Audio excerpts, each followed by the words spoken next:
Welcome back to the EMEA playoffs. It is J-Mac and Trelly here in the Founder Series to bring you guys the remainder of our action today and get our final conclusion as to who is the definitive best EMEA team here in the playoffs.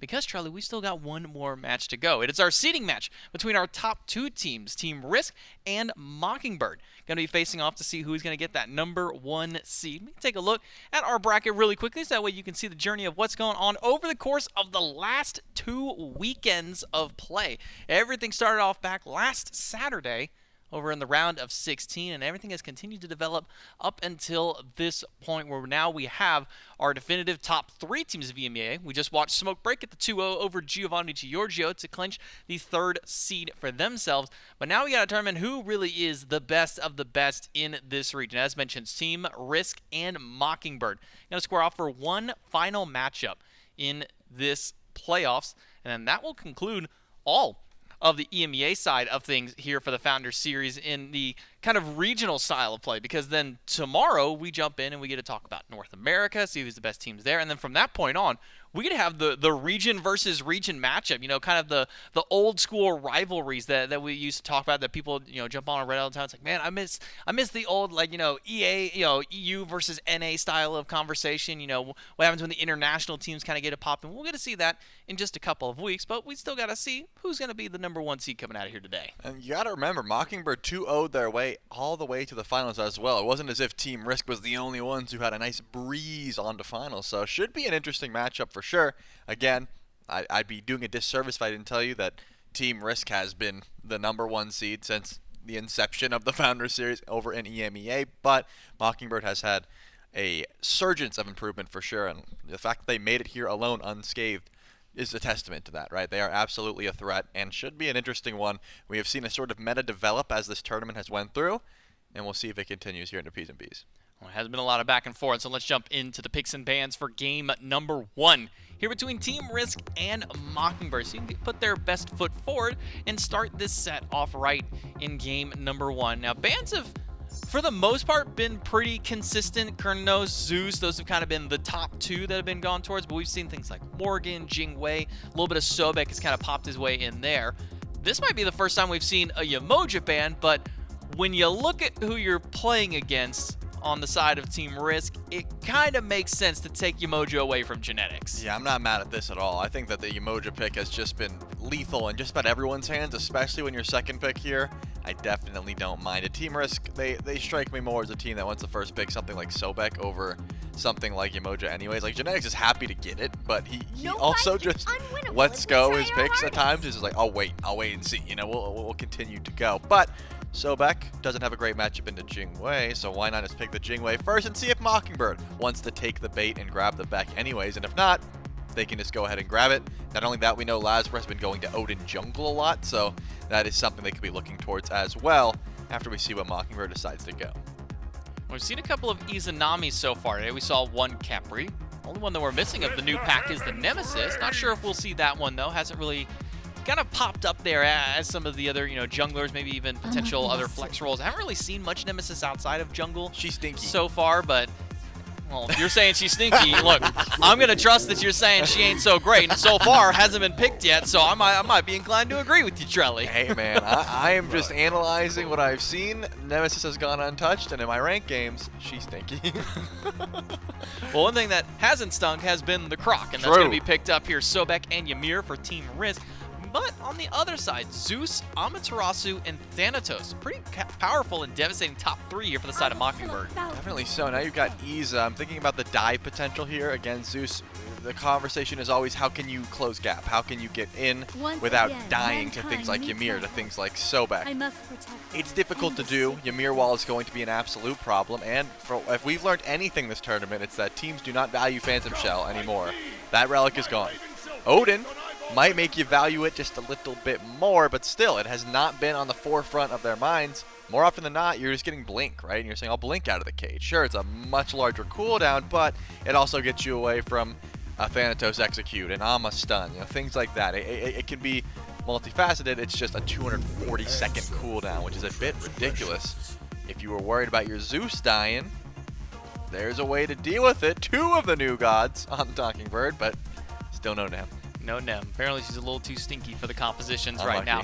One thing I've learned over the course of today so far, Trelly, is that Theeks likes Nuwa. Yeah. I don't know what it is about Nuwa that appeals to Theeks compared to maybe some of the other mid laners, but it's a safe pick. Apparently it deals just enough damage for Theeks and just seems to work out. We'll see if it works for them, though, in game number 1 here between Team Risk and Mockingbird as we get ready to throw it over to our casters.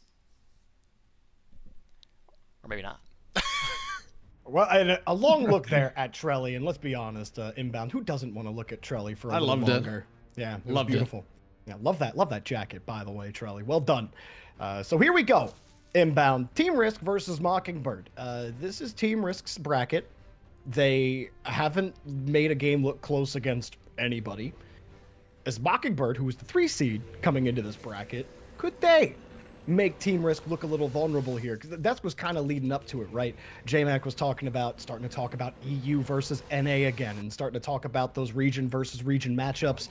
And at least for me, you know, I was just thinking, like, what do Cowabunga do against Team Risk? But Team Risk is the only team I'm really thinking about. Sure, Smoke Break qualify for LAN, and again, this is for seeding. So Mockingbird have a chance to maybe show us their stuff here in EMEA, because right now it doesn't look like anybody holds a candle to Team Risk. Yeah, you're 100% right to point out Team Risk has undeniably been the best team in EMEA. However, I think the same thing can kind of be said about Mockingbird through the first part of this tournament.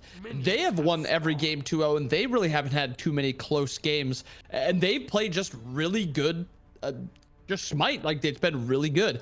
However, they've not played Team Risk yet. And I think this is going to be a very different look at from what we've seen in these previous other games. We're going to see really good macro from both of these teams. As you already see on the right side, you know, we already have a lane swap here at Jordan. We have both the Khepri and the Izanami proxying on the right side to then threaten this blue buff. And then we have the Alma doing the purple buff with the Thanatos also on that side of the map. And the entire time, though, Lasber's also invading the enemy red buff and blue buff. So across the board, a bunch of farm is just kind of going where it probably shouldn't. But through all this, it's mostly just trades. It's 2 buffs here on this side for us, 2 buffs there on that side for you guys. It doesn't really end up meaning anything. I do think it's a very interesting way for mostly Mockingbird to play. Just get out of the dual lane completely and let's just not even fight it. And I also think when you compare how well both Genetics and Streak have been in nearly every single 2v2, Jorby, it has been unreal what they've done in most of these. They just dominate every 2v2 they play. Every time I watch Genetics, I think, could anyone hold a candle to his level of support? Like, even over on the NA side, I mean, you watch, like you said, you watch Genetics play, and he's just so good front to back. This Ymir, you might as well put his name on the back of him, because I mean, he just runs him unlike anybody else in Smite 2 right now. And I mean, he's just such a force. And like, I think it was the one game I was watching earlier today with Team Risk, he was just avoiding and letting his ADC body block for him when he was going to get down. And even when it looks like you have Genetics locked down, he's just so good, and the follow-ups are so good in this duo lane. Like, Genetics and Streak definitely making an argument for the best duo in Smite 2 right now. Yeah, and they're getting towered over to their left side. And Genetics just makes the play and gets the kill onto Calvin. And then Herox is just way too deep. Herox is also going to be going down. And this is not the start you wanted. Lasber's going to eventually be able to catch Herox. This is not like he's going to be able to live. This is a he will die. It's just dependent on when. And that's on top of First Blood already going over to Genetics. So now we have this dual lane that is just over. You have right side of the map, though, a solo kill by Duduin, getting that onto Variety. So there's some life, I guess, breathed on that side of the map, while left side of the map is just dominated right now by Team Risk. Nothing to really ever say about mid lane. I would expect really just perma-farming out of mid lane. Both of those players just want to kind of farm. And actually, Genetics taking a lot of damage with that Sunder. And Izza dashes in, but nice wall held. Blinks in. Oh! Oh, the little back damage on the Scythe got him. Nice work chasing it down, too. Using your 3, chase it down. The Frost Breath looked good, but level 1 Frost Breath is barely a stun at all. Lasbra will pick one out, though. The Duin goes down on the Amaterasu, so the switch-ups early on. Not an easy start for Team Risk, to say the least. Genetics got that first blood, but then, like you said, the Sunder and also the Khepri dot damage is a little sneaky if you're not careful. Yeah, the change to Khepri too, where you can get it procced onto you for like an extended amount of time if you go into the area. It's a really cool way to kind of min-max Khepri's damage now, because before his damage was pretty low, but the possibility to extend your CC range, extend your damage, it makes Khepri's damage feel a little bit more threatening. And we've had a lot of fighting so far this game. lasbra jumping in and it's just to be taken down by Duduin. Also, again, gets another kill. And this is the exact opposite of what you really expect from an EMEA game. Usually they're a lot slower, a lot more calculated. We are just having fights everywhere, Jorby. And that's what we saw in the first matches of today, right? I mean, it was there was 14 total kills in a match. 45 minutes in. Yeah, EMEA, they love their farming simulator. But these two teams getting real aggressive here. Again, you know, lane qualification, both teams are in already. And so you're just playing for seeding at this point. But just to really hammer home how dominant Team Risk are. Because, yeah, bracket play, 2-0s for both Mockingbird and Team Risk. But then you go back and you look at Swiss. Both teams did qualify through Swiss. It wasn't as easy for Mockingbird. They did drop a series in their third Swiss round to Giovanni Giorgio, in fact. And Team Risk, they haven't dropped a single game since Swiss. Swiss, they went 6-0. Bracket, they haven't dropped a single game. Like this team is just different. So every single win Mockingbird get here is a testament to the way they've adjusted over the time of this tournament and how good they may be getting over time. And so, I mean, so far this early game inbound, I mean, you've had a couple of trades both ways, and both teams kind of taking their punches early on. So not a bad start at all if you're Mockingbird. Yeah, and I like seeing Mockingbird fight back and not just kind of give stuff. Because last set we saw a lot of, let's just kind of give this up. Let's just kind of farm out. This is Mockingbird saying, you know, we'll throw some punches also. And the punches have landed. This game is very close. But this is still, Team Risk is in a better spot currently. This game is still very early. This is still, you know, the game is still not decided for sure. But if you see how well this duo lane has started with having a Jingwei, we talk about Jingwei all the time. She's the best ADC in the game. She's very hard to slow down. If you are ever even with Jingwei past the first like 5 minutes, you are exactly where you want to be. And Izanami, while she does scale better than she did in SMITE 1, she is just a better overall character in SMITE than she was in SMITE 1. She's still just not Jingwei. She doesn't have that same survivability nor the same crit potential. But I do think Izanami is a solid late game answer to Jingwei. It's just slightly less safety. And when it comes to late game, especially now that you only have one relic, you're reliant on your supports even more to peel you or your team to peel you. That one relic matters a lot. Absolutely. Here's the fight as well for the Shards of Ice. We'll get a little bit of damage off, but hi-rez coming through. And Spud will get a follow-up kill as well. So how about that fight for Mockingbird? You'll absolutely take that one. And Team Risk will lose that in a little bit more. Gold Fury will start. It's exactly how you play it when you get 2 down. And those are 2 pretty big frontliners that they eliminated there for Team Risk. And the Gold Fury will be going down, but this is what Team Risk does well. 5 rotate to the left side. They get the double kill. They get the Pyro, or they get the Gold Fury. We're getting a proxy on right side. The red buff has been stolen and the blue buff has potential to be stolen. So this is just, yes, you are getting value from, you know, your kills, but it's not going to be as much as you think. And Genetics slowly chasing out Hawk here.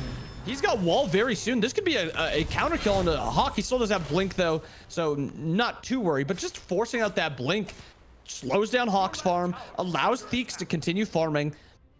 We've seen Nuwa played before, and I think a good Nuwa and the best Nuwas we see are Nuwas that know when to play aggressive, know when they are strong, when they can't walk up. And I think Theeks kind of, he walks that line almost perfectly. He never really is threatened to be dying. And I think it has a lot to do with just his positioning in general. He positions like Paul does in NA, where it's, you feel like you can never kill him. Now Theeks is getting into a little bit of trouble. You get pulled by the bug, forces the Aegis. Will survive thanks to the Aegis. Meanwhile, Lightning Storm put down. Maybe not doing enough damage on the lasbra as you were helping Khepri up to save him. And hi-rez comes through to kill lasbra. Genetics will trade on Calvin, but Spud on the other side actually caught Theeks on the retreat and will get that kill there. Mockingbird all over them. Shriek will pick up one, actually doing a lot of damage to hi-rez, just trying to survive, doing a little bit more poke, had the dash. Aegis to survive, and A game of inches on the health bar, but Mockingbird will survive. And what a great fight there by Mockingbird. End up killing 3, or ends up killing 4, because Lasbra died at the beginning of that fight.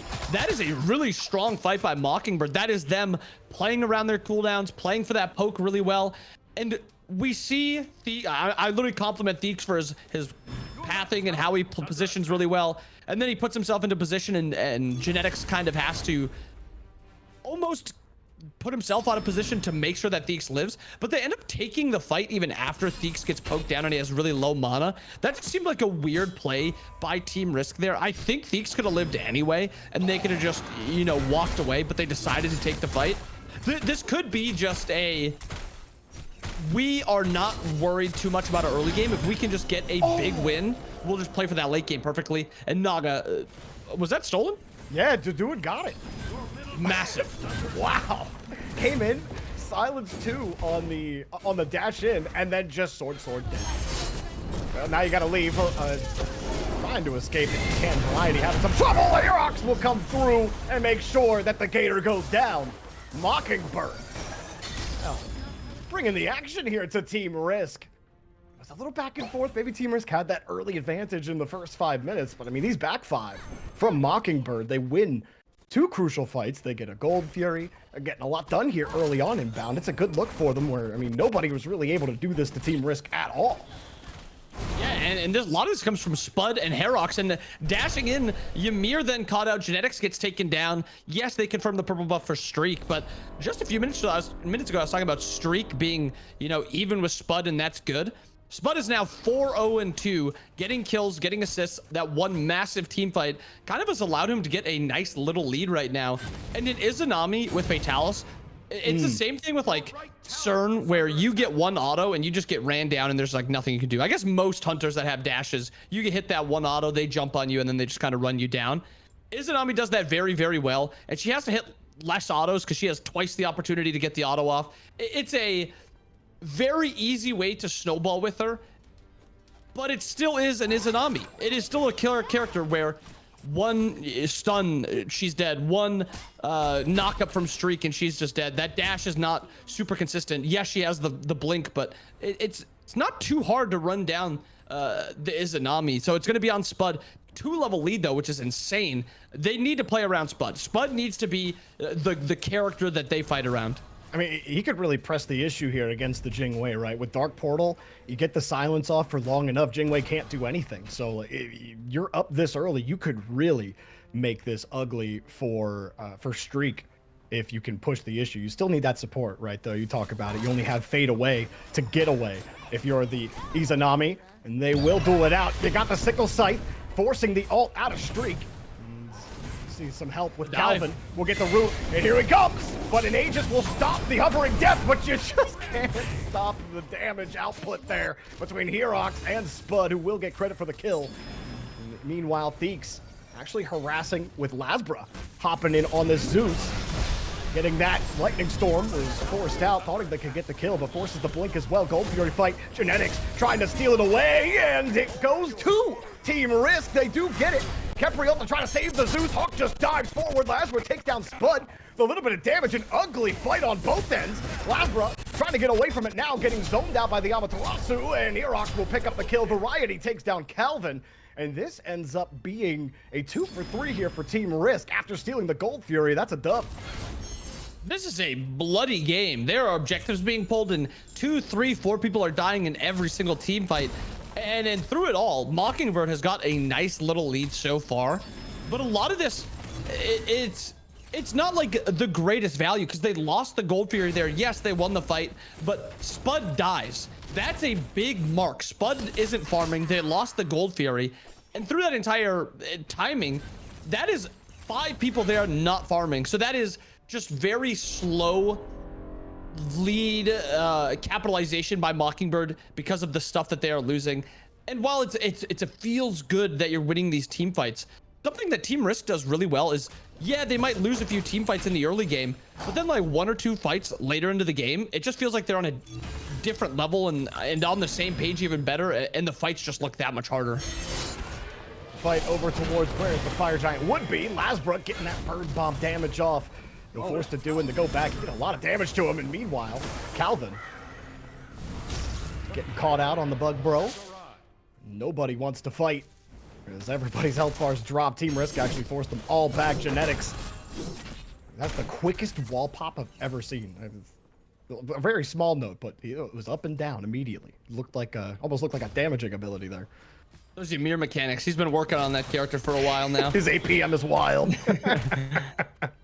And something that I've really enjoyed seeing with this Khepri build is I like seeing this Xerxes Hexstone.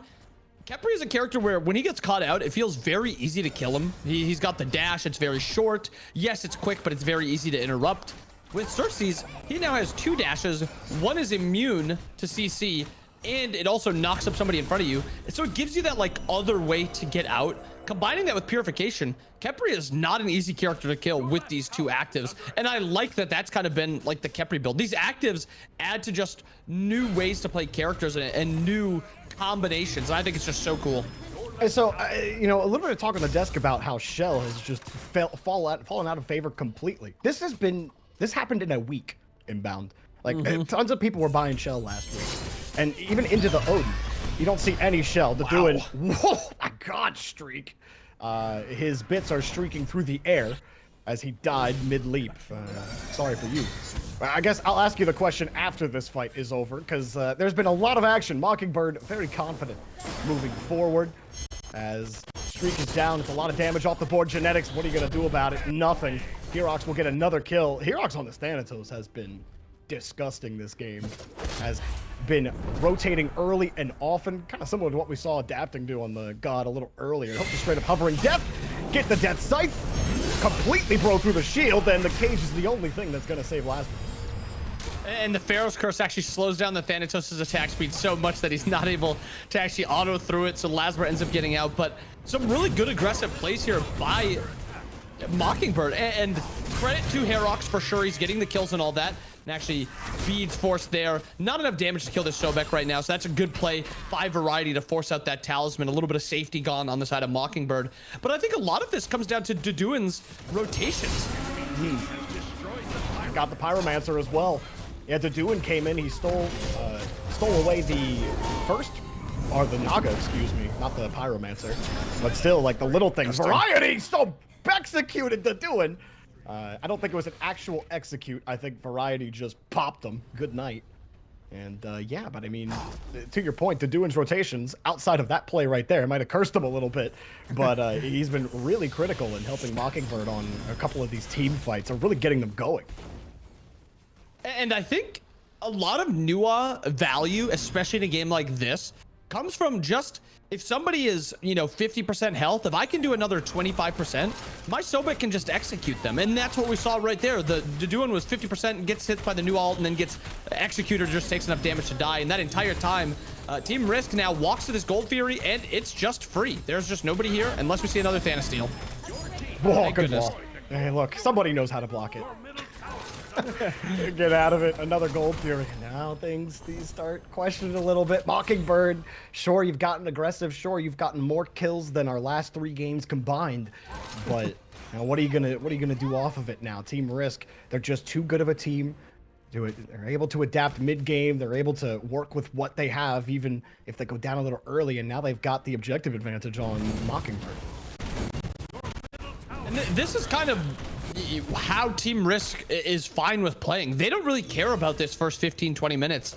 They are a very good macro team. They really know how to play that map, and they know how to play team fights the later the game goes on. If the game is even, it's kind of like the same story with Jingwei. If you're even, you're in a good spot. And talking about Jingwei, she is not even. She is pretty far behind right now. But when it comes down to it, Jingwei being as safe as she is, Nua ult forced in middle. They're going to be able to get the tower. And actually, a fight's going to probably break out here with the Ymir rotation. Yeah, got the freeze. Got, I believe, 3 on that one. Forces the Ring of Spears out. Hovering death as Thanatos takes to the sky just to survive. And that's exactly what he's going to do. He's going to leave. So Mockingbird, get the best result you could hope for there, which is a full retreat after you get that tier 1. However, the tier 1 will get traded, so really not completely clean. Genetics really just keeps on harassing him up in front. And, well, you forced them out. How do you feel about that fight? Mockingbird makes a good fight going for that tier 1 tower, but it's such a good counter fight by Team Risk.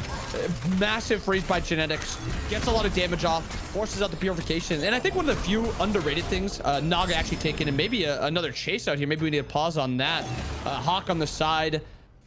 One Fatalis auto. It should be fine. He should be able to get out. But the big value from there is Team Risk with this Ymir. The CC is massive, a big purification, but one of the underrated things with Ymir is when you get your damage off, you also reduce damage. And pause on that, we got a Fire Giant pull.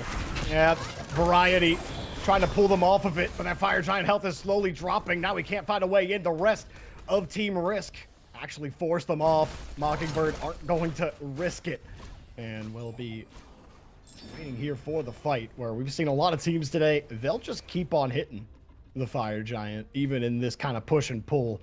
No such gameplay this time, as everybody grouped up here on both sides. A full complement.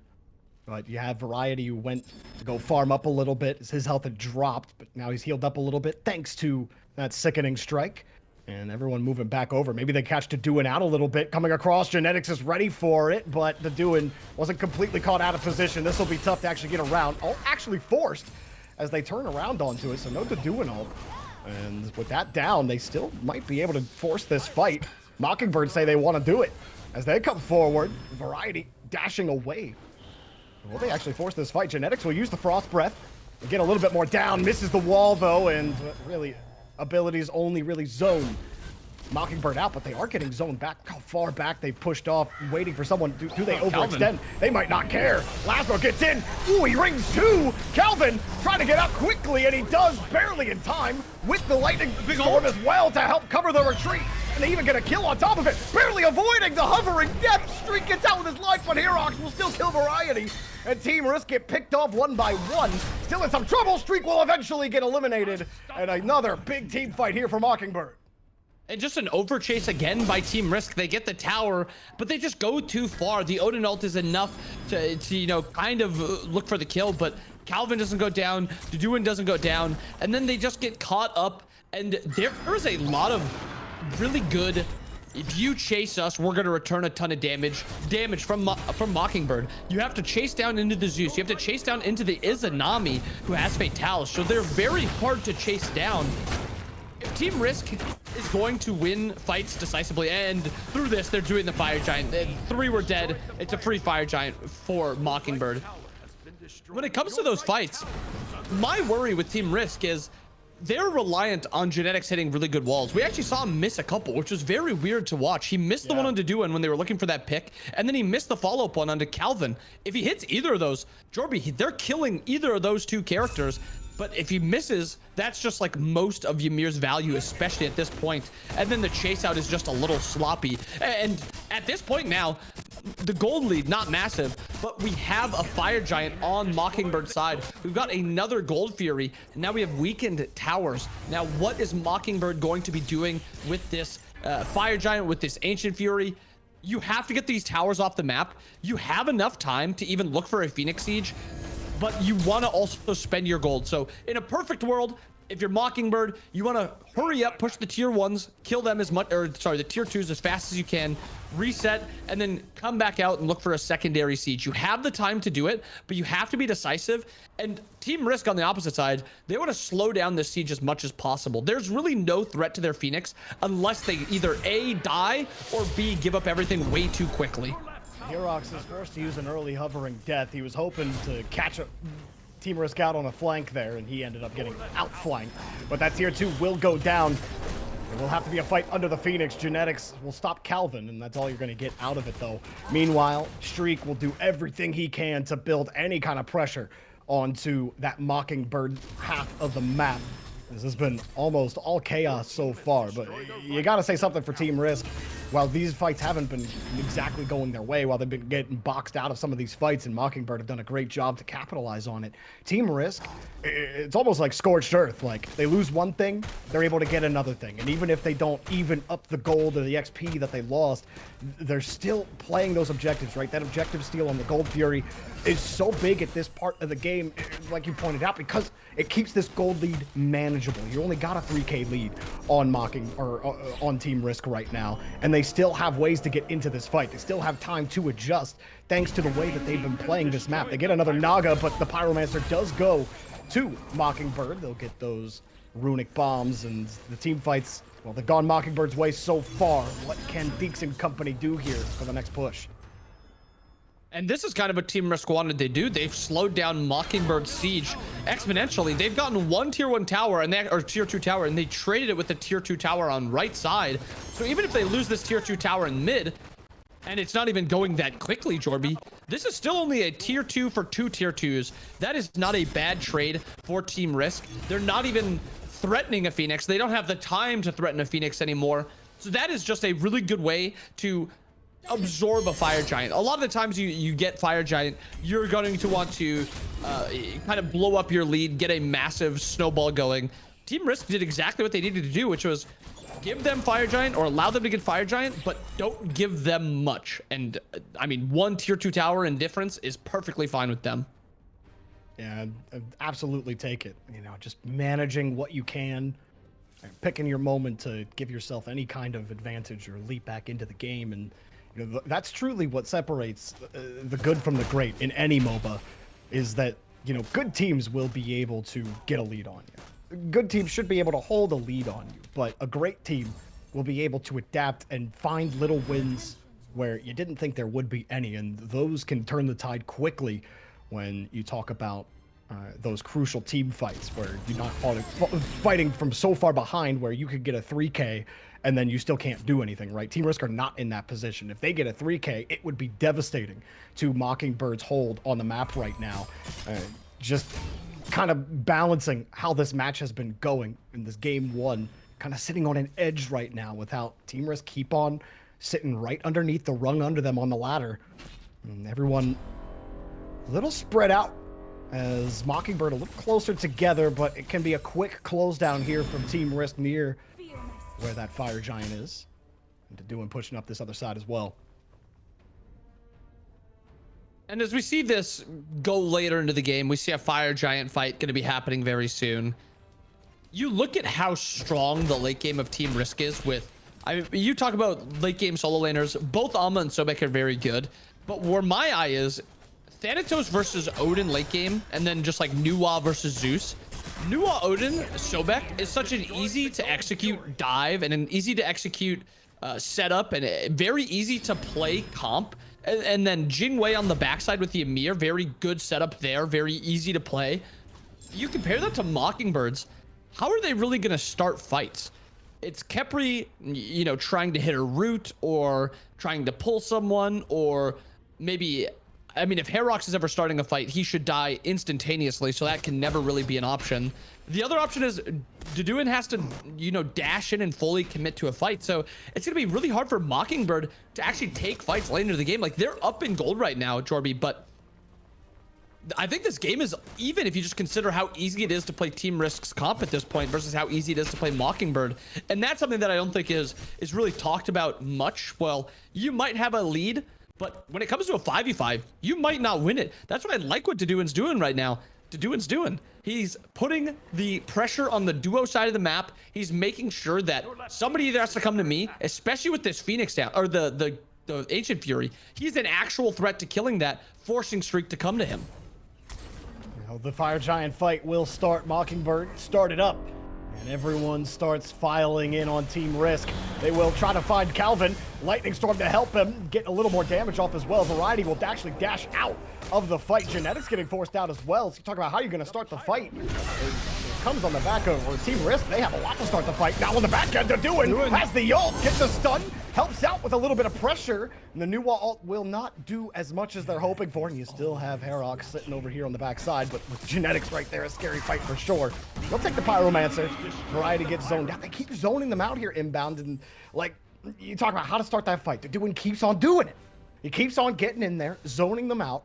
Right, Variety was actually forced to leave thanks to the Zeus ult as well. So, like, if it becomes a battle of attrition, Mockingbird have enough damage on the table. They have enough zone on the table to be able to win those fights. Like, Variety, if he's not plucking people and he's using his dash defensively, that's not good for Team Risk. And Genetics has not had a great time either at trying to find a way into this fight.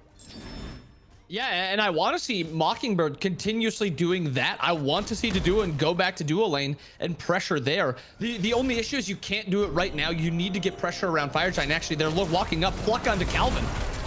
And he's in a lot of trouble. And will ult himself. I don't know if it will matter. You got a little bit of support on the back end. The glacial ice is simply too cold. And Variety will get credit for the kill. You get slowed, you get bopped, and you lose pretty much your whole front line. And that's just Mockingbird doing not what's needed to be done. A 5-man grouping by Team Risk. They get that pick, and now they're pulling Fire Giant. Doin is behind, though. And maybe can start things, but oh my goodness, hi-rez got deleted. Spud got Variety. And that Izanami may be the difference. Everyone else, though, Doin gets zoned out. Man, Risk really wanted to get this Fire Giant, but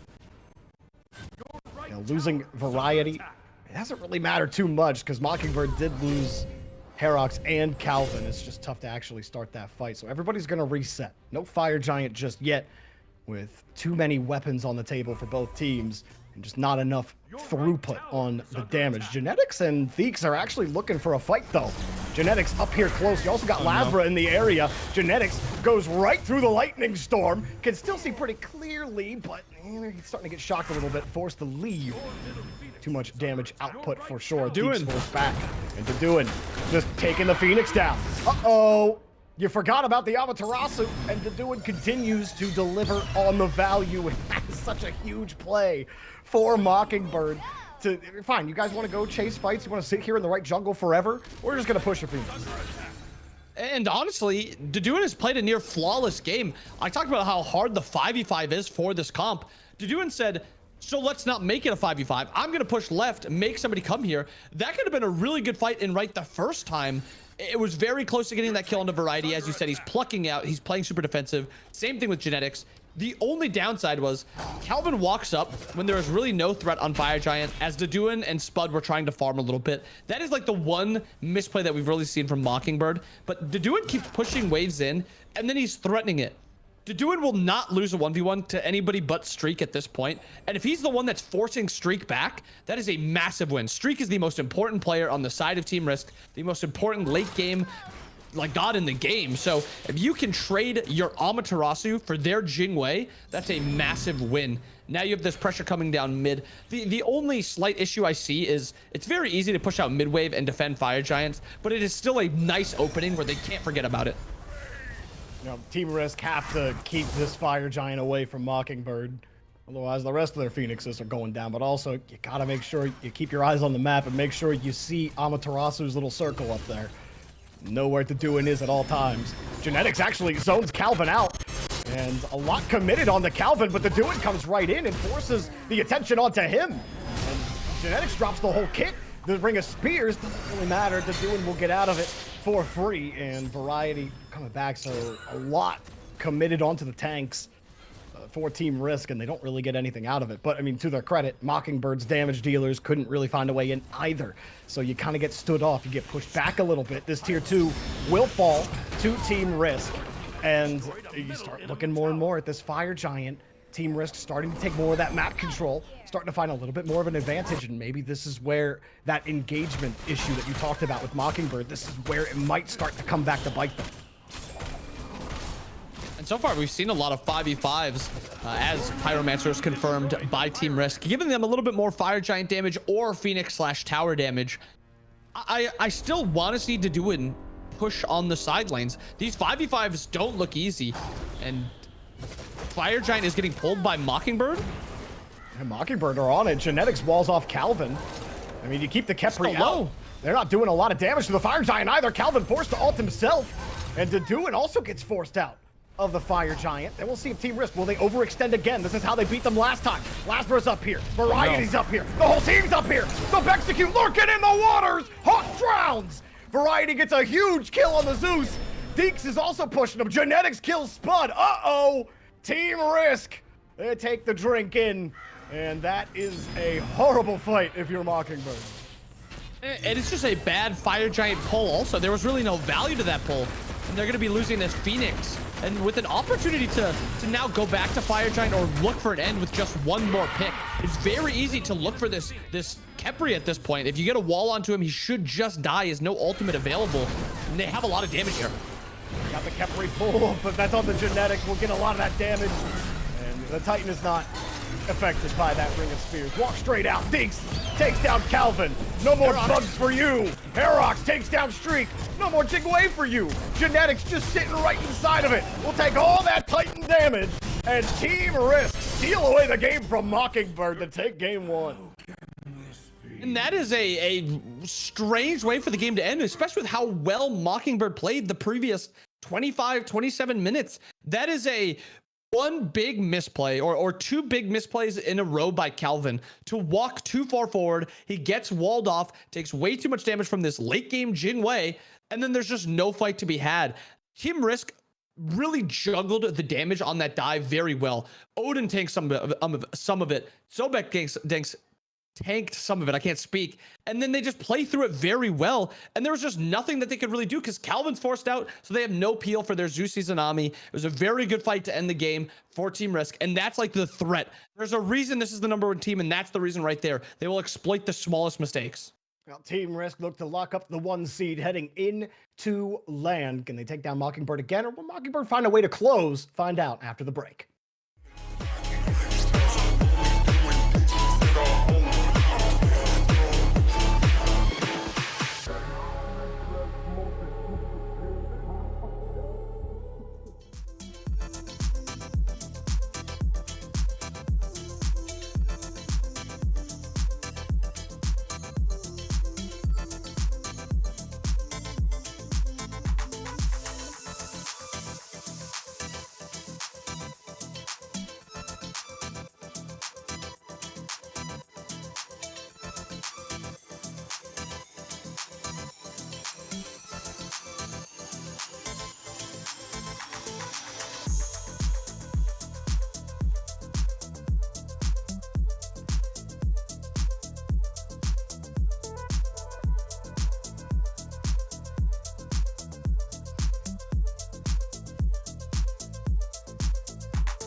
Wouldn't lie to you, doesn't matter what I do.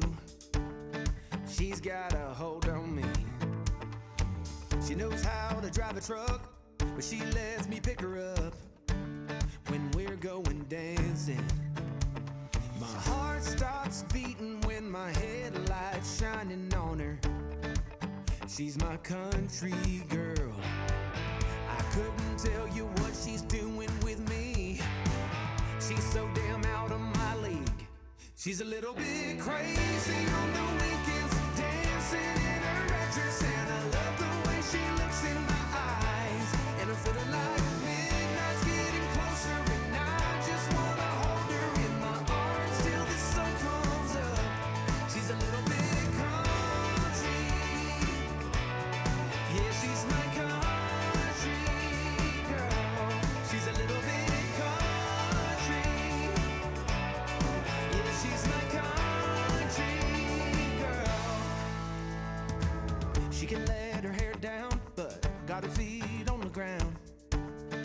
can't get enough of her. She can drive me so wild, just with that sweet smile, and there's nobody else for me. My heart starts racing every time I'm looking at her. She's my country girl. I couldn't tell you what she's doing to me. She's so damn out of my league. She's a little bit crazy on the weekends, dancing in her red dress, and I love the way she looks in my eyes. And I'm feeling like midnight's getting closer, and I just wanna hold her in my arms till the sun comes up. She's a little bit country. Yeah, she's my country girl. She's a little bit country. Yeah, she's my country girl. Guitar.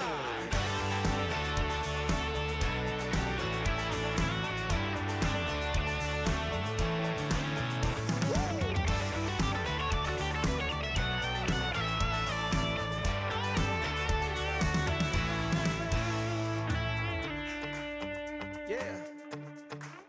All right. Wouldn't lie to you. Didn't matter what I do.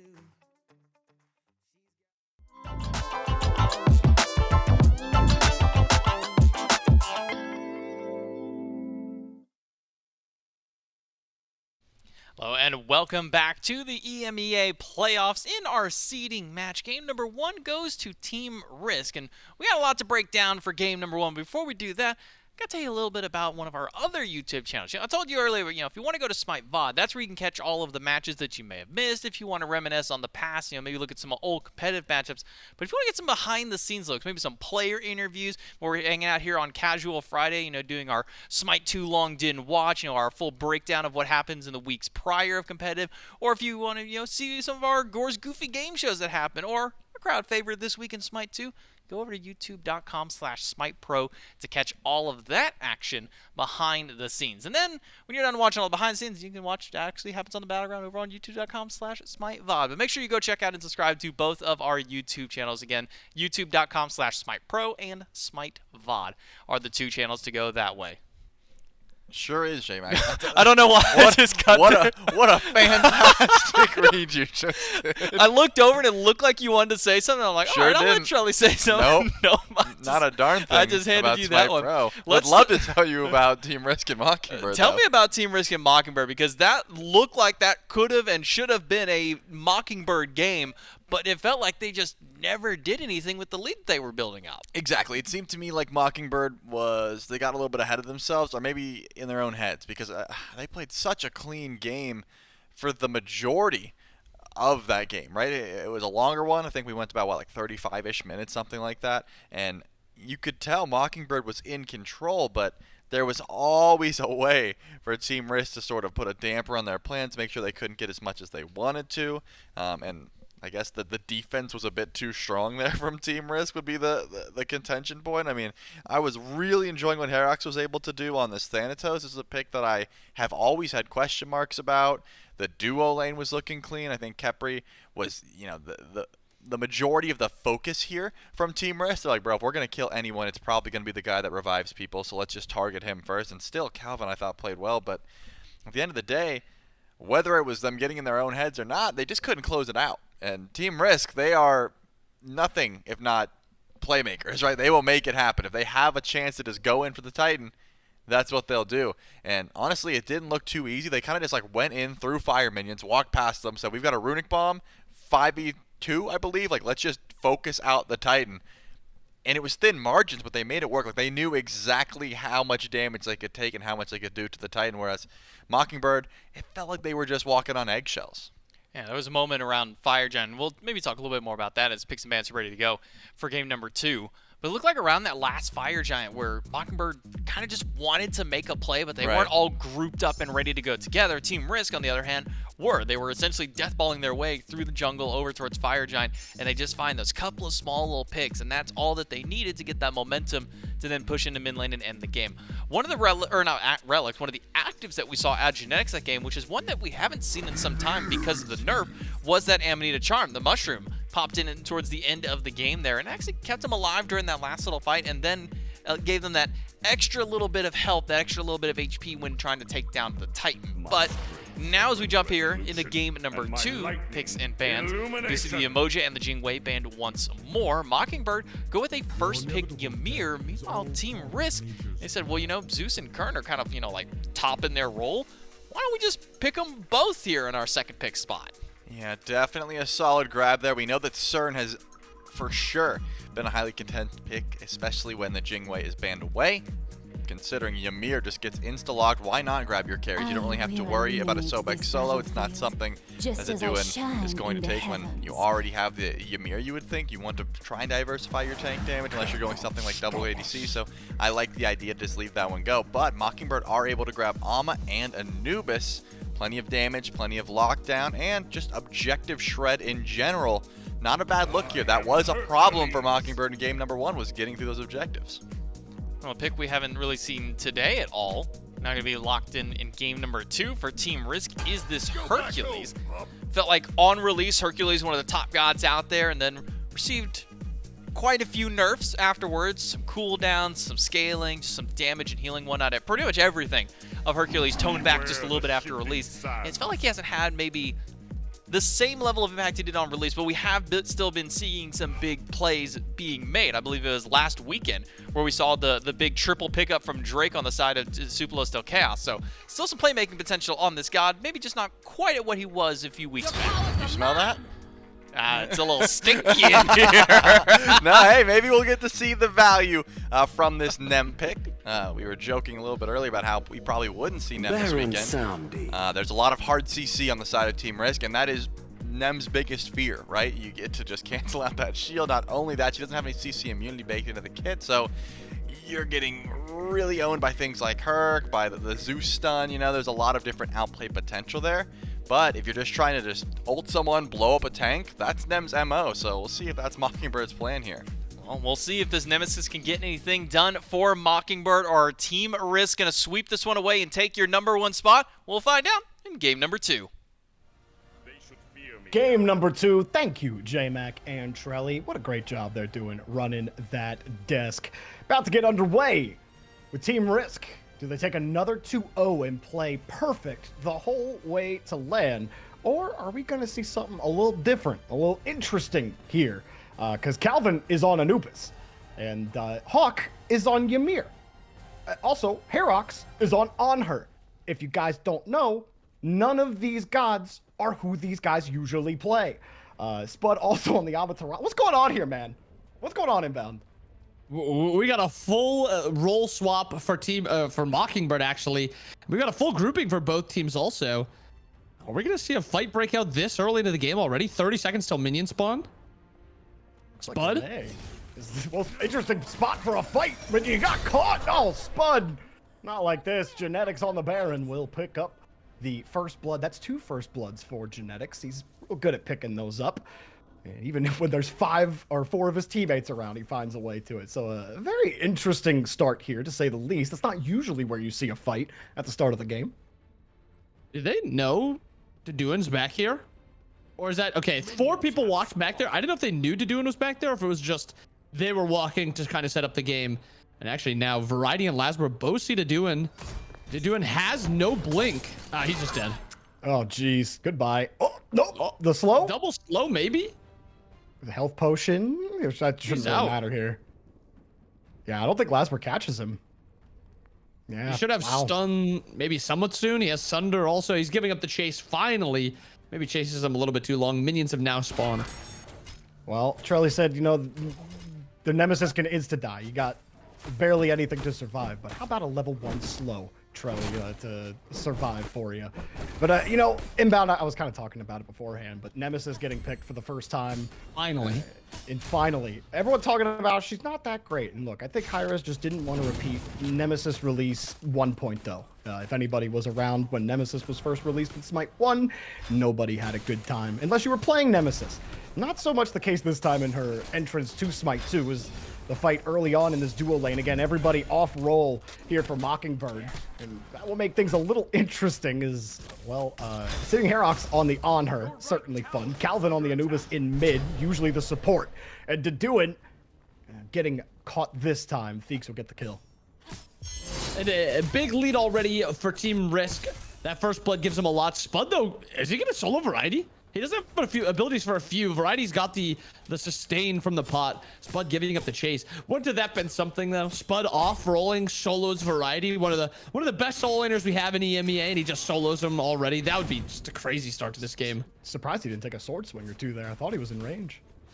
It was very, very close. I think maybe if he was Alma level 3, so he had the movement speed from the 1, he could have just, you know, ran him down. But level 2 Alma has like burst, but not really great chase potential. But that is still good. Force Variety to reset using his teleport early. I think that's something that doesn't get, you know, dissected a lot. Hawk getting the double knockback with the wall. He's so low and he's just running him down. And it's because Duduin's here looking for the gank. Maybe a little bait here, but I think they saw him walk into the brush. Yeah, gave him a little poke. I think one of the more interesting things, and actually Hawk taking a lot of damage there, barely getting out. One of the more interesting things to talk about in the early game is like the teleporters. Teleporters are a newer addition to Smite 2. They are just a free way to get back to lane. And in the early game, it allows that first death you have to not be as impactful. But it also kind of allows you to manipulate that and to use your spikes a little bit better to do and take a lot of damage onto Theeks here. Ooh. Getting a lot of it out. Has that dashes down, but that's all you have. You're only level 2. And you will go down quickly. Or level 3, excuse me. You already popped all of your abilities. Calvin will also go down to Lasbra. And yeah, Calvin, you're mid. Not looking too great here early. Theeks been here, done it a million times, but you were saying inbound. And then Spud died in right again, right also. So it's just a disaster everywhere. But teleporters are really cool because you can kind of force an early teleport, then have a spike, but you can't die during it. Last, we're getting a rotation here. Gonna have a double kill over in duo lane. Nice little Baron's brew right there by Shriek. Yeah, got him. And get Hawk. Good luck, buddy. Oh, they're just messing with him now. Oh, the trio body block. No. There's no movement. The wall and the freeze. He floats on top of it. Oh, with the back. Okay, yeah, you know, respect. Genetics is like, yeah, funny stuff, buddy. Okay, they're just gonna let him live. They're like, you know what? Respect. What is happening? He's just. I think they're just trying to just waste his time. Oh, they're doing that for sure. Hawk cannot live here. Genetics will eventually kill him. Maybe he dies to tower. I think Hawk should just die to tower at this point. Yeah, they haven't touched you in a second. Got just a bit wasting of aggression time. as well from Spud. Wow, Hawk is still. How is he still alive? Come on, Genetics. There you go. Okay, Deduin also killed Variety on the other end. Deduin's like, oh, hold on, Spud. I'll help you out. That's my lane. Finally, we have a response kill by Mockingbird, and Hawk is still level 3. And you know what they say about Ymir. This is a god you want to get ahead on. Hawk is now going to be level 3 against a level 5 Baron and level 5 Cern. I'm taking an over-under on 5 or 6 deaths for Hawk this game, for sure. I'll probably take the over. Yeah, you know what? I'll take the under. I'll say, you said the over-under is 6 deaths? Yep. I'll take the under. I say 5. They've got to hope for a quick game then if Hawk's not dying 6 times. Fair enough. How about the wall? How about a double frost breath? And the glacial spikes as well. And how about Calvin not getting anything? Get anything. Hawk got 2'd. And yeah, sorry, buddy. Team Risk are like, okay, guys, this has been fun. Time to win. You just said Hawk got 2'd. What's wrong with that? Oh, I was hoping we would keep that one out. Imagine what Trelly would say if he was casting right now, and then, you know, you'll feel better. No, you're 100% right. And you know who's not feeling great right now is Mockingbird. Hawk still sitting at level 3. Everybody else at least has their ultimates available. And Team Risk has got a nice little lead so far. If they're coming back into this game, where are we? I mean, I guess dying in dual lane again. Herox is dead. Not killing Hawk, though, which is a positive for you. Here, little piggy. Or is it a boar? Is a boar? Is a boar just a type of pig? Like, or is a boar its own kind of species? Chat, let me know. You say I think so. I'm not confident about your answer. See you, Calvin. Yeah, me neither. And another kill for Team Risk. That makes it 13-1. Not too close. The role swap doesn't seem to be working out too well for Mockingbird this game. Yeah, something tells me that last game we're like, all right, you know what? We couldn't win when we had a lead. And we still lost. You know what? We're going to land. Let's have some fun with it. Which, you know, respect Mockingbird. I actually, I mean, we're not going to be able to derive anything from game 2, are we? But I'm kind of disappointed because I did want to see what Mockingbird had in the tank in game number 2 because they did play a really solid game 1 against Team Risk. We haven't seen anybody play Team Risk that well in EMEA. And so yeah. I know it's just a seeding match and I get how Mockingbird are approaching this, but like I'm a little sad about it because I wanted to see like a real try with their laners in the right spots to see if they can actually take a game off of this team. Yeah, and they for sure showed the potential with it in that game. They had a lot of strengths. They had a lot of good plays that were made. Calvin gets the body block, dies in his jungle. Tough play there. But you're 100% right. That is a team that, or this is a team that they can compete with Team Risk. They've shown that they have the macro plays. Like doing on those split pushes on Ama, we rarely see Team Risk floundering on try to respond to another team's macro plays, and that's what Mockingbird did a few times.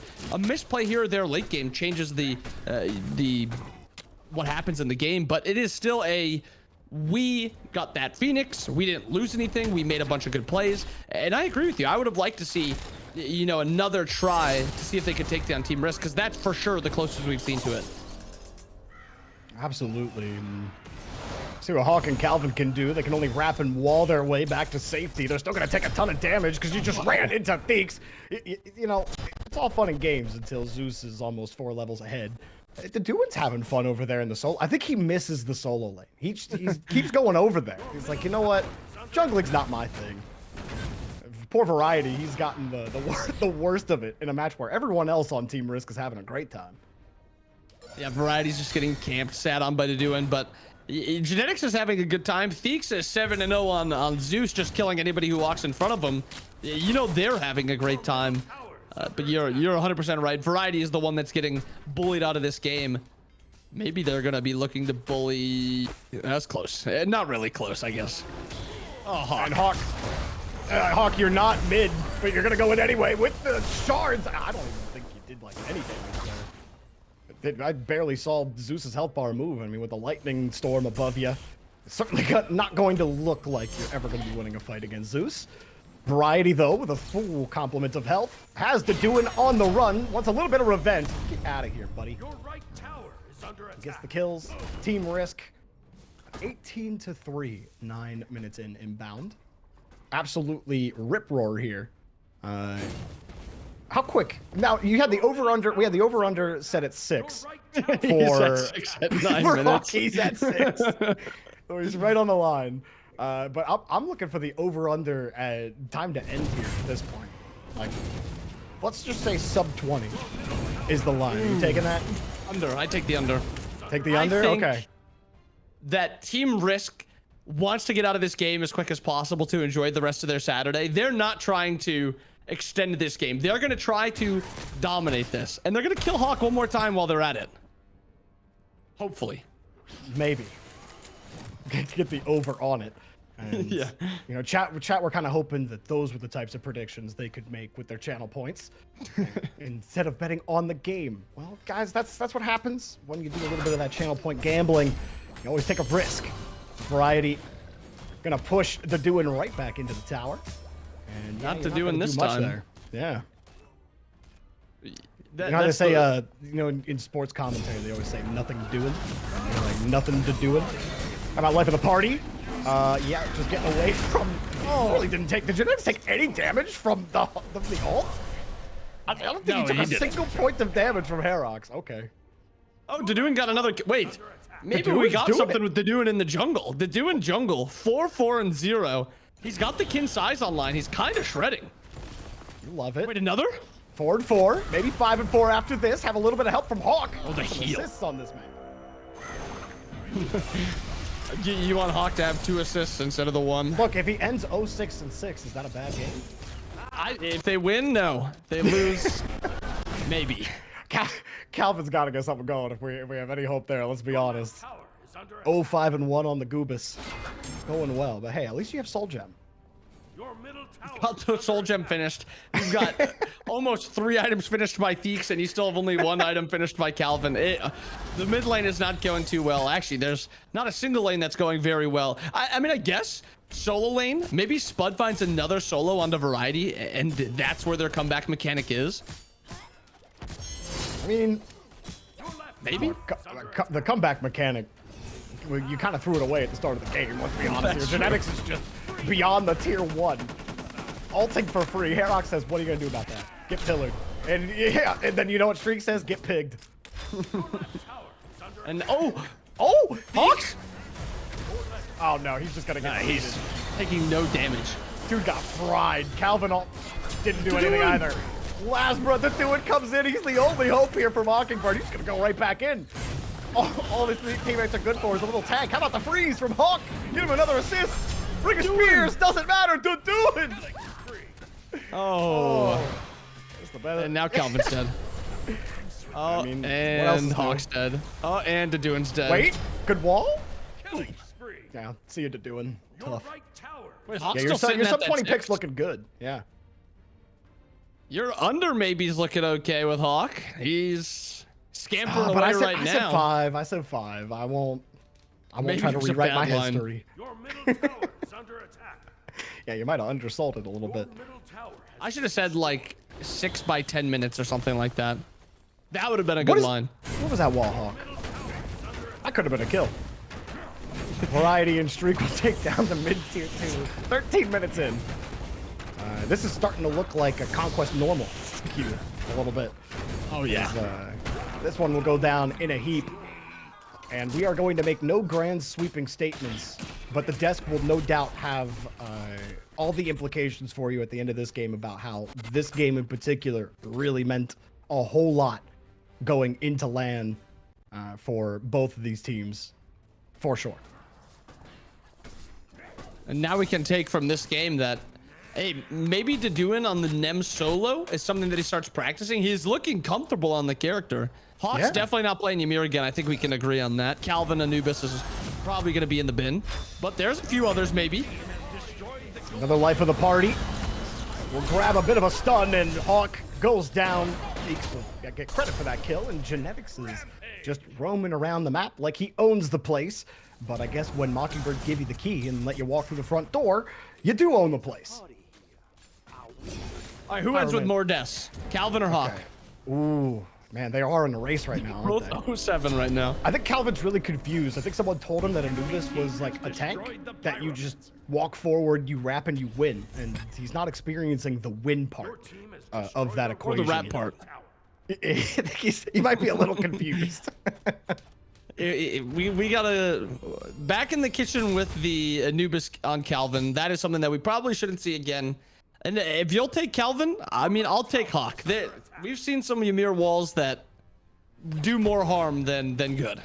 Well, let's be honest. Who is it? hi-rez is catching up to him. 0-5-0. Another kill. The only player with kills on Mockingbird. 7-5-0 in an otherwise absolute torrential downpouring of murder. And Team Risk, well, there's no judge to sentence them. This is yeah, we're doing like the VET, VEJ, VEL spam, and some of it's coming from Mockingbird. I saw hi-rez, he was VEL spamming on her earlier. We saw Hawk emoting in the middle of what looked like was gonna be a death. Team Risk is like, all right, buddy, we don't care anymore. Here's a free fire giant.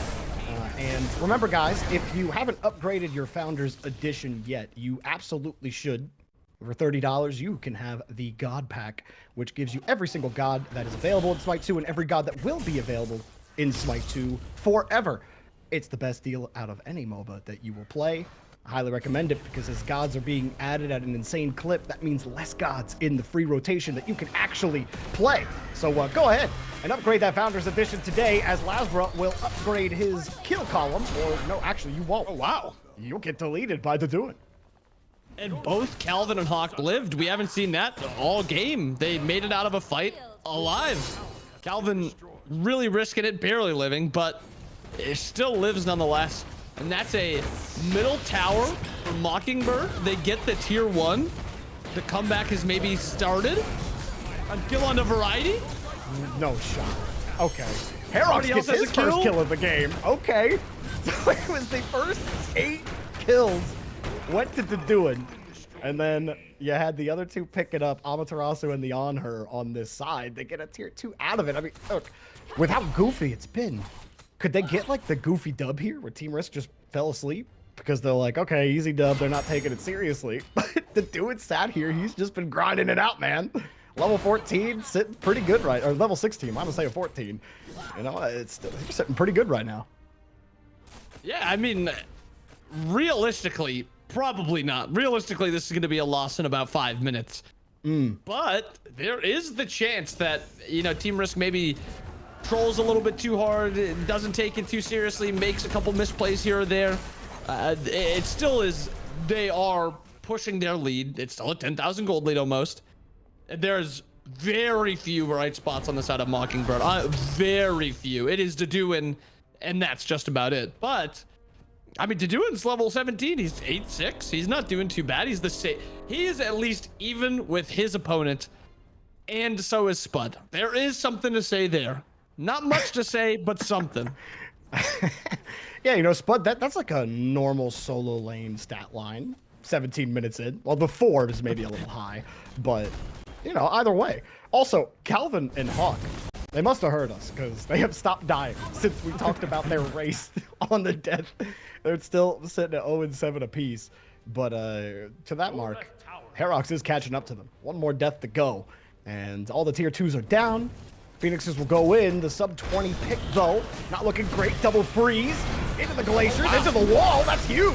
With the do it all as well on the back end. Here's the rock to throw it in your face.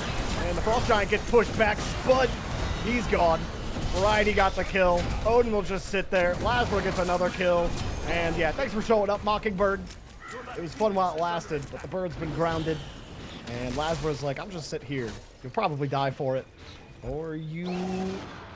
We'll just go for Hawk. Trying to get him ahead. Calvin gets his first kill of the game. All right, Hawk. You got to do it now. Calvin actually has 2 kills. Calvin's cooking at this point. Let's go. Would you consider a 2-7 better, and like the 7 doesn't matter as bad as the 0-7? Or do you think it's they both died 7 times? They both are they both make us both lose? Well, look, I mean, your support dies 7 times, whatever. Your mid laner dies 7 times. That's true. What are you doing? All I know is that I better never see Calvin play mid again. Not even in ranked.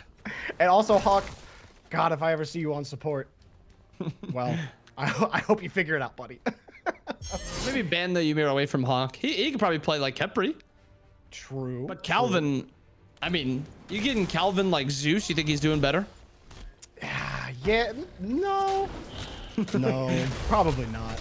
Calvin needs someone who dives. You know, why not Bacchus mid? I feel like that'll work out for him. No reason for that. No way. As a pop-up for variety, goodbye to you, maybe to doing, but you'll pop the shield. That'll help you live for a little bit longer. Dash out. And actually, everyone kind of sitting there waiting as well. Calvin actually gets another kill. Hold on a second. Thinks will kill the doing though. The biggest effort so far on Mockingbird.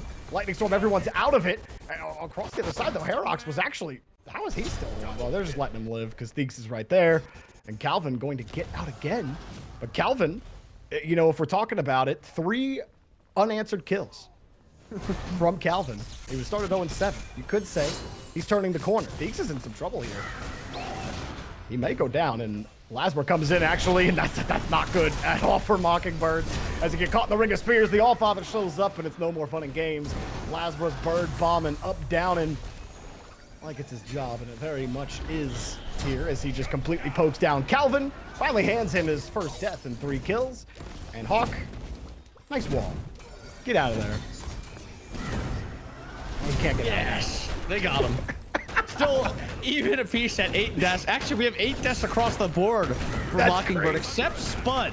Way to go, Spud. Spud has been the liver on the side of Mockingbird with only 6 deaths. And we have 12 kills for the mid jungle for Team Risk.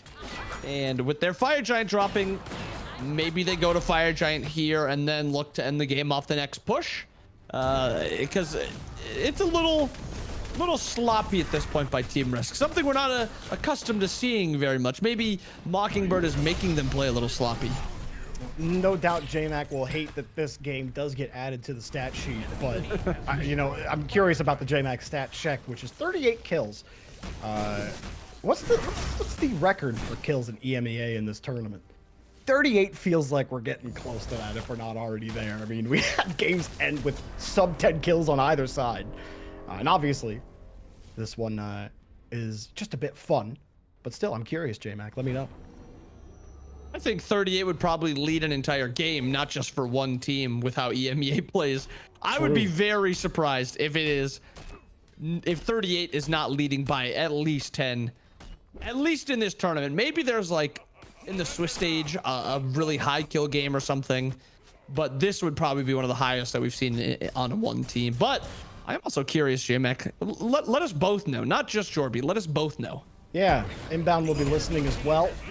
And chat, make sure you keep your ears to the ground and make sure you can catch all the vibrations. I guess if you put your ear on the ground, that could actually hamper your ability to hear. I'm a caster, not a earologist or whatever they call those. Don't listen to me on that. Last, we're gonna leap in, drop the ring of spears. Calvin will blink out and actually wants to survive. Meanwhile, Variety's just having his way. As Hercules has not had his way so often lately, but we'll get it this time, and my god, everyone gets deleted. Lasmer goes down, but he's happy for it. This should end the game. Team Risk will go into LAN as the #1 seed in EMEA after a really fun game #1. We had that in game #2. Mockingbird go down. I am excited to see how they do on LAN, but Team Risk do not drop a single game through Swiss, through the bracket. They go the whole way completely undefeated. Which is just a crazy stat to say. I mean, this is a whatever game, but this game aside, the fact that you went through all of Swiss and you didn't drop a single game is just, it's just crazy. It puts this team on like a tier by themselves.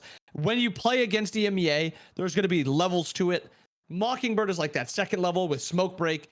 Team Risk is just that top tier. If you can beat Team Risk, you can beat EMEA. And now we see these teams that make it through. We see the seeding for it. Now we get to see them play against those NA teams really soon, Jorby, and that's what this is all about. Oh, I can't wait to hear that top tier analysis. Not that we just got from you, Inbound, but J-Mac and Trelly, you got to break that whole match down for us. How did it go for you? This guy wants me to break it down. He wants me to break down that game? Well, here's a lot of what I saw. Let's go. Let's see it. I saw a lot of Hawk dying. Yeah, check. I saw a lot of Calvin dying. Oh, yeah. And I saw a lot of Nemesis kills. Maybe not as stinky as we had thought, Trelly. At one point, had 7 kills on the team and was the only person with kills on that team. I think that doing jungle on this Nemesis might have cooked a little bit this game. You're saying he did it to him. He done did it to him. Wow. He's been doing it. A little bit puzzling for me because Mockingbird had such a good game 1 that they decided to just, do that. But I guess at the end of the day, they were like, hey, it's Team Risk. If they want to turn it on, they will. And they threw this up on the board. Was it a case of Team Risk turning it up, or in this instance, I think it's Mockingbird turned it down? No, that's my point. Is that in game _1 it was so close, and they unfortunately dropped one fight and then lost, and then they all role swapped, and we. Do you think that whenever they role swapped, they all had in mind what role they wanted to play, or do you think they just threw it into a hat and just kind of Drew said, all right, well, I got mid this time? I do not think they planned too much. would be my guess. I think they threw darts at a board for what god they were gonna pick. Maybe. I mean, at the end of the day, Team Risk are your champions. They're your number 1 and seed. they will be able to trap. To take away anything away from what you just watched, Team Risk is still the number 1 seed in NA or EMEA, and they will be able to face teams from NA when they come to our land. Jax was pretty nice on the Baron as well. I don't think we've really gotten to see much of Genetics play as of recent, well, obviously because they qualified very early through Swiss, but you're going to see what he was able to do on the Baron, at least a nice little light into what could be whenever we do come into the land setting. More kills and more damage than Streak. Welcome to the support role, buddy. That's the carry now. 9-1 and 20, ton of assists and more kills. Streak, you gotta step it up. And he did more damage. He outdamaged ADC too. Streak, we need to see some improvements between now and when we see you in the land in a couple of weeks here. Hope you got a good Yamoja, buddy. It's got to be more ban-worthy than Genetics Yamoja as well, because that's being banned away from him, so you need to have one that's more ban-worthy than Genetics. But on a serious note here, it is Team Risk who does take the number 1 seed out of EMEA, and they're the ones who clean right through this playoff bracket. They're the ones who show the world exactly what everybody is capable of and what EMEA has out there. So Team Risk with a 2-0 over Mockingbird. Again, your number 1 seed. Mockingbird will take that 2nd seed, and then earlier on we had Smokebreak clinch 3rd after their 2-0 defeat over Giovanni Giorgio. And, well, that pretty much wraps up everything that's happened here in the EMEA playoffs. We walked in with 14 teams last Saturday, and now only 3 are left standing to go to the in-studio land. Well, they'll await which 3 North American teams are going to be joining, as well as the international teams who are already working on getting themselves out there as well. So now the ultimate question is going to come for what North American teams are going to try and do to stop Team Risk. Also, even within North America, what are those guys going to be able to do to stop Cowabunga? Because it's a very similar situation over for the North American side, where Team Risk was the number 1 EMEA. Nobody's worrying about, like, how do we take them? It's just, okay, how do we get 2nd or 3rd seed? There's probably some similar thoughts of that over in North America, Trelly. Yeah, but I want to start drama. So, chat, right now, you need to tell everyone whether EMEA is trash or if they're better than NA, and vice versa, and then start spamming it. So everyone We're starting knows. a region war right now. Absolutely. In the form of SMITE 2. Right. We're starting I'm talking, a SMITE 2 regional war. I'm talking about in SMITE 2, yeah, support your teams and make sure the other teams know that you don't like them very much. Yeah, let them know how big and stinky of a team they are when it comes down to it. But that's all here for the EMEA playoffs. I want to thank everybody for joining in today, but we still have more action for the rest of the weekend. Remember, tomorrow morning at 11 a.m.